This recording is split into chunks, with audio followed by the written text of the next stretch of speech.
लग्नानंतर होईलच प्रेम मालिकेच्या आजच्या भागामध्ये आपण पाहणार आहोत की काव्य आता विचारत असते अनिशाला की दारावर कोणीतरी आलं आहे. तर दारावर आलेला असतो डिलिव्हरी बॉय. त्याने आता काही ऑर्डर केलेलं असतं.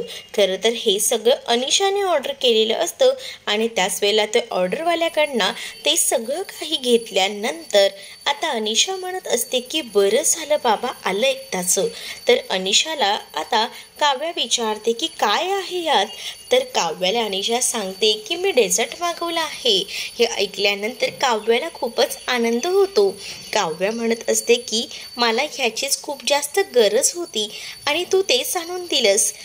खरंच बरं झालं बघ हे तू आणलंस म्हणून, असं देखील आता ती म्हणू लागते. त्याच वेळेला आता दोघीही जणी पुन्हा एकदा रूममध्ये जातात आणि त्याच वेळेला आता अनिशाला काव्या म्हणत असते की मला ना खरंच खूप गोड खायची इच्छा झाली होती.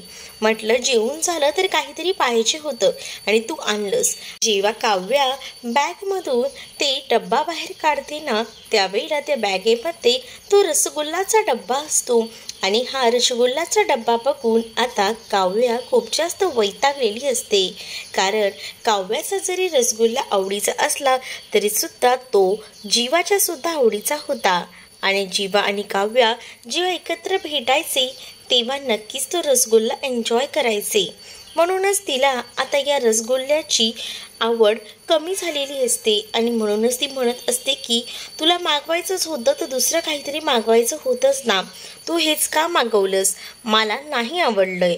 मग आता अनिशा तिला चांगलं सुनावू लागते आणि म्हणत असते की मला असं वाटलं होतं की तू जर मूव्ह ऑन झाली असशील तर नक्कीच रसगुल्ला खाशील आणि म्हणूनच तर मी तुझ्यासाठी हा रसगुल्ला मागवला होता.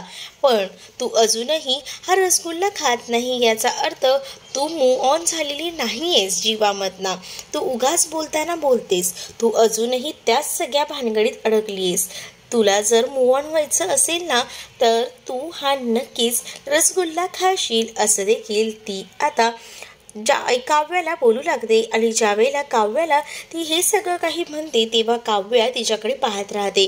काव्या म्हणत असते की मला हा रसगुल्ला आवडेल खायला, पण मी आता या सगळ्यातून बाहेरही पडली, पण मला या सगळ्या आठवणी नकोच आहेत जुन्यावाल्या. तर त्यानंतर इथे आपल्याला आता पाहायला मिळतं की जी मानिनी असते तिने बोर्डवर आता काव्या, नंदिनी, त्याचसोबत जीवा आणि पार्थ यांची चौघांची नावं लिहिलेली असतात. त्याच वेळेला तिला नंदिनीने जे काही बोललं होतं ते आठवू लागतं. नंदिनीने त्या जळत्या लाकडाचा उल्लेख केला होता. त्यानंतर ती मध्येच थांबली. का थांबली तर ते माहीत नाही. त्याबद्दलचं सगळं काही ती एका बोर्डवर लिहून काढते. आता या सगळ्याच्या मागे नक्कीच काहीतरी आहे हे मानिनीला शोधून काढायचं असतं. कारण जेव्हापासून फार्म हाऊसवरनं आले तेव्हापासून प्रत्येकाचं वागणं हे बदललेलं असतं. इकडे आता जी नंदिनी असते ती बाहेर आलेली असते आणि तिला आता बाहेर बेडवर झोपायचं असतं. म्हणूनच ती आलेली असते. पण तेवढ्यातच आता तिथे जीवाचे बाबा म्हणजेच विक्रम आलेले असतात आणि म्हणत असतात की काय अजून झोप झाली नाही का तुमची, चला झोपा, रात्र झाली आहे. तर आता नंदिनी म्हणत असते की हो आता झोपणारच आहे बाबा, तुम्हाला आज यायला उशीर झाला का. तर विक्रम म्हणू लागतात की हो आज जरा काम जास्त होतं, प्रेशर खूप होतं त्यामुळे उशीर झाला, बाकी काही नाही. मला असं कळलं की काव्या गेली आहे तिच्या माहेरी, खरं काही गोष्ट. तर आता ती म्हणू लागते की हो हो बाबा ती गेली, ती घरी थोडी गेली आईकडे. तर आता विक्रम जे असतात ते सांगू लागतात खरं तर ना जीवाची बायको गेली असती ना तर खरंच या जीवाने ना घर अगदी डोक्यावर घेतलं असतं. पण पार्थ बघा, आमचा पार्थ एकदम साधा आहे, त्याला कशाचं काहीच नसतं. आता जरा पार्थलाच भेटून येतो, आज बिचारा एकटा असेल ना, आज बायको नाही आहे ना त्याची, मग जरा त्याच्याशी गप्पा मारतो, त्यालासुद्धा समजेल की आपल्यासोबत कोणीतरी आहे. नाहीतर त्याला बिचारायला एकट्याला त्या रूममध्ये असं खायला उठलं असेल फक्त, असं देखील आता बाबा बोलत असतात. आणि बाबा जे आहे ते आता पार्थला भेटायला जातात. तर नंदिनीला आता या सगळ्याचं टेन्शन आलेलं असतं.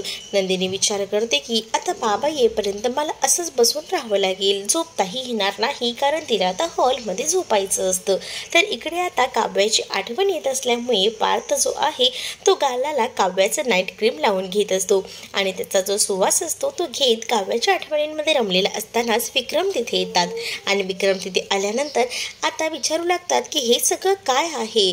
त्यावर आता तो सांगू लागतो की ही नाईट क्रीम आहे. पण हे सगळं कधीपासून तू करायला लागलास, कारण मला तर माहिती आहे पहिल्यांदा असं काही लावायचंच नाही. त्यावर पार्थ सांगू लागतो की ही नाईट क्रीम ना काव्यांची आहे, म्हणूनच सहज मी लावून पाहत होतो आणि ही क्रीम ना अशी लावतात असं बोलून ती हाताला पूर्णपणे क्रीम चोळून तो दाखवत असतो. आणि त्याच वेळेला विक्रमला हसू येतं. विक्रम म्हणू लागतात की तुझी आई जेव्हा अशीच माहेरी जायची ना, तेव्हा तर मी ना तुझ्या आईचा जो परफ्यूम असायचा ना तो असा अंगाला मारून घ्यायचो. तर पार्थ म्हणतो की असं का. त्यावर आता ते सांगू लागतात की म्हणजे ती नसताना तिची आठवण येते ना, मग असं वाटतं की तीच माझ्या बाजूला आहे, म्हणूनच मी तो परफ्यूम मारून घ्यायचो. असं देखील म्हटल्यानंतर पार्थ हसू लागतो. त्यानंतर आता विक्रम अजून एक किस्सा त्यांचा सांगू लागतात आणि म्हणत असतात की मी ना तुझी आई जेव्हा पहिल्यांदा अशी माहेरी गेली होती ना, तेव्हा ना दूधवाला बनून गेलो होतो, कारण ते दूधवाला बनण्यामध्येच आम्हाला खरा आनंद मिळाला होता. मी दूधवाला बनून सकाळी सकाळी गेलो होतो आणि ती दूध घ्यायला अगदी डोळे चोळत चोळत बाहेर आली होती आणि त्याच वेळेला मी तिला सरप्राईज दिलं होतं आणि दोघंही जण आम्ही जे आहे ते मस्तपैकी सकाळी सकाळी चहा प्यायला गेलो. हे जे काही आता ते सांगतात, त्यामुळे आता इकडे मात्र पार्थला लक्षात येतं की आपण सुद्धा जर काव्याला भेटायला जायचं असेल तर असं काहीसं करूच शकतो आणि म्हणूनच तो आता या दिलेल्या आयडियाचा उपयोग करायचा ठरवतो.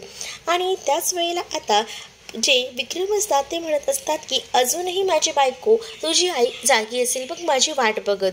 तर पार्थ म्हणत असतो की खरंच आई खूप जास्त लकी आहे की तिला तुमच्यासारखे म्हणजे हस्बंड भेटलेलं आहे. तर आता पार्थला सुद्धा डोक्यात वेगवेगळ्या कल्पना येत असतात की आपण सुद्धा काव्याला नक्की सरप्राईज देऊ शकतो आणि तो ठरवतो की नाही आता शांत बसायचं नाही, आपण सुद्धा काव्याला खूप छान असं सरप्राईज द्यायचं आणि म्हणूनच तो आता काव्याला भेटायचं ठरवतो. तेवढ्यातच आता इकडे जे आहे ते आता दार वाजतं, बेल वाजलेली असते आणि म्हणूनच आता काव्या विचार करते की आता इतक्या रात्री कोण आलं असेल आणि म्हणूनच काव्या अनिशाला उठवायला जाणारच असते. अनिशा खूप जास्त घोरत असते. अनिशाचा घोरण्याचा आवाज ऐकून काव्या तर म्हणत असते की ही खरंच ना मला असं वाटतं ना त्या पार्थ देशमुखचीच जुळी बहीण आहे की काय, किती घोरते ही. आणि त्यानंतर अनिशाला ती उठवायचा सुद्धा प्रयत्न करते आणि विचारते की तू पुन्हा काही ऑर्डर केलं आहेस का. तर अनिशा म्हणते की मगाशीच मी जे आपले रसगुल्ले ऑर्डर केले होते तेच तू खाल्ले नाही आहेस, मग मी आता कशाला पुन्हा काही ऑर्डर करू. तर तिने नाही म्हटल्यानंतर आता काव्या दार उघडायला जाते तर तिथे तो पार्थ आलेला असतो. खरं तर पार्थने आता डिलिव्हरी बॉयचं गेटअप केलेलं असतं आणि त्यांनी पेस्ट्री आणलेली असते आणि ती पेस्ट्री जी आहे तो आता काव्याला देत असतो. काव्या म्हणत असते की कोण आहात तुम्ही, काय आहात, मी काहीच ऑर्डर केलेलं नाही. परंतु आता तो पळत असतो की मीच तुमच्यासाठी हे घेऊन आलेलो आहे, घ्या तुमची ऑर्डर होती आणि असं बोलून तो तिच्या हातात देत असतो. पण काव्या कसली हातात घेते. काव्या मात्र म्हणत असते की मी ऑर्डर जे केलंच नाही आहे ते मी घेणार नाही. तर ते म्हणतात अहो घ्या हो मॅडम, मला पुढच्या ऑर्डरला सुद्धा जायचं आहे, कशाला माझ्या वेळेची खोटी करताय, मला सुद्धा माझी कामं आहेतच ना, चला चला लवकर घ्या. आणि जेव्हा तो असं सगळं म्हणत असतो तेव्हा मात्र काव्याला कुठेतरी संशय येत असतो की नक्कीच काहीतरी गडबड आहे, म्हणजे हा कोण आहे हे तिला डाऊट येत असतो. आणि म्हणूनच ती आता विचार करते की पाणी कुठेतरी मुरतंय, पण तरीसुद्धा ती आता म्हणते की द्या तो बॉक्स आणि त्यानंतर ती दार लावून घेते.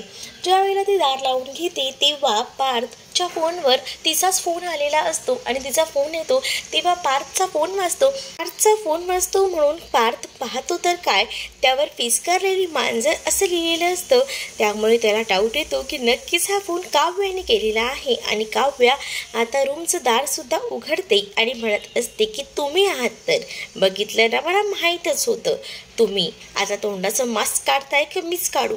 असं बोलून ती आता त्या पार्थच्या तोंडाचं मास्क काढायला जाते आणि त्यावेळेला पार्थ म्हणत असतो की ओ मॅडम तुम्ही काय करताय, प्लीज असं करू नका. पण तरीसुद्धा काव्या काही ऐकत नाही आणि काव्या जी असते ती पार्थच्या तोंडाला लावलेलं मास्क काढते. जेव्हा काव्या पार्थच्या तोंडाला लावलेलं मास्क काढते तेव्हा पार्थचं सत्य तिच्या समोर आलेलंच असतं. त्यामुळे काव्या आता पार्थला विचारत असते की तुम्ही काय करताय, तुम्ही इतक्या रात्री इथे का आलेला आहात?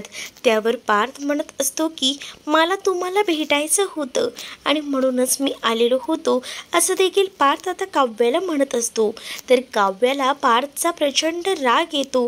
काव्याला ती म्हणत असते की इतक्या रात्री कोणी भेटायला येतं का? तुम्हाला काही कळतं का? त्याच वेळेला पार्थ म्हणत असतो की मला आतमध्ये तरी घ्या. परंतु काव्या पार्थला काही आतमध्ये सुद्धा घ्यायला तयार नसते.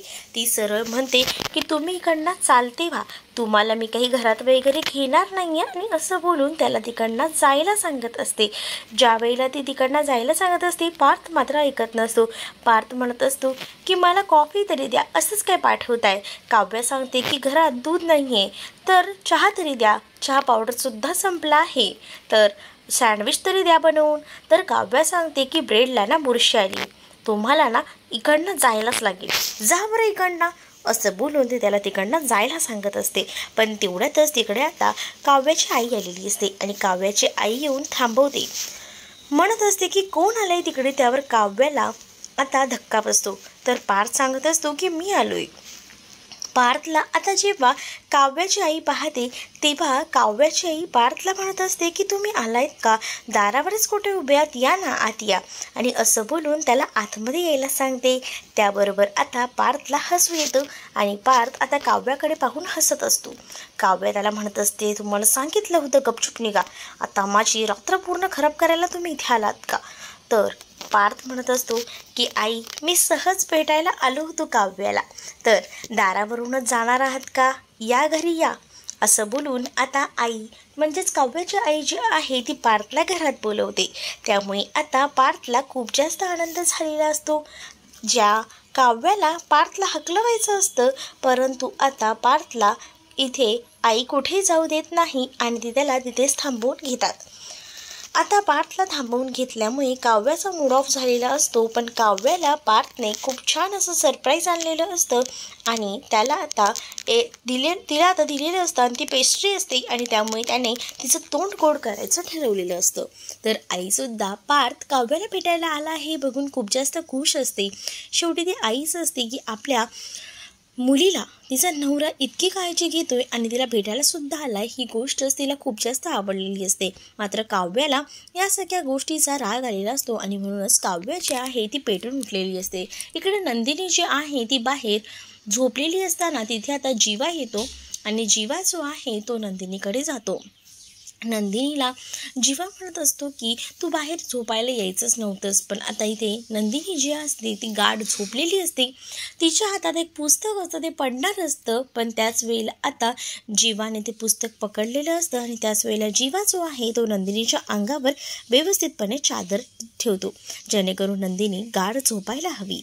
तर इकडे जीवाने आता ते लव्ह लेटर लिहिलेलं असतं आणि त्या लव्ह लेटरमध्ये लिहिलेलं असतं काव्याला की आपण या लव्ह लेटरची सुरुवात आपल्या प्रेमापासून सुद्धा केली होती आणि आता प्रेमाचा शेवटसुद्धा लेटरनेच करतोय, पण मला आता या सगळ्यातून बाहेर पडायचं आहे आणि मला माझ्या संसाराकडे लक्ष द्यायचं आहे, असंच त्या लेटरमध्ये लिहिलेलं असतं.